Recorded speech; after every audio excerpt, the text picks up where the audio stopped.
ஓட்டு போட்டு ஜெயிக்க வச்சு ஒரு தீர்ப்பை கொடுத்து மக்களுக்காக வேலை செய்யறதுக்காக முதலமைச்சரா உட்கார வச்சிருக்கிறாங்க.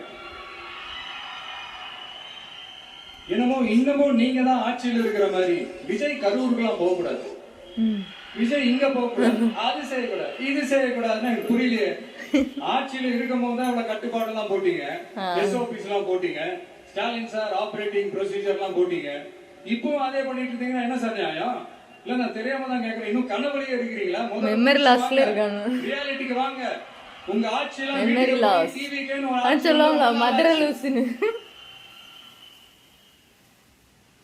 ஒழுங்கா படி என்று சுப்ரீம் கோர்ட் ஓங்கி மண்டேலியே நறுக்கு நறுக்கு நறுக்கு என்று செம்மட்டியாலே அடிச்சும் இந்த திமுக ஒழிச்சிக்கல அப்படின்னா அப்ப கொஞ்சம் கஷ்டம்தான்.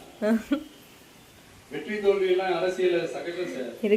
அதுக்காக தாக்கப்பட்டா ஸ்டாலின் போட்டா நல்லா இருக்கும். நல்ல விதமாவே சொல்றேன், நியாயமான அரசியல் பண்ணுங்க. ஓ அதுதான் உங்களுக்கு தெரியாதுல்ல.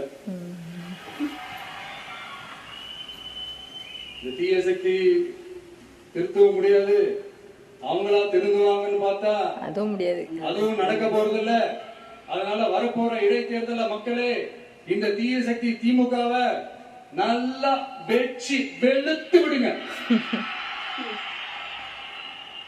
கான்பிடண்டா இருங்க மக்களே, நல்லதே நடக்கும், வெற்றி நிச்சயம்.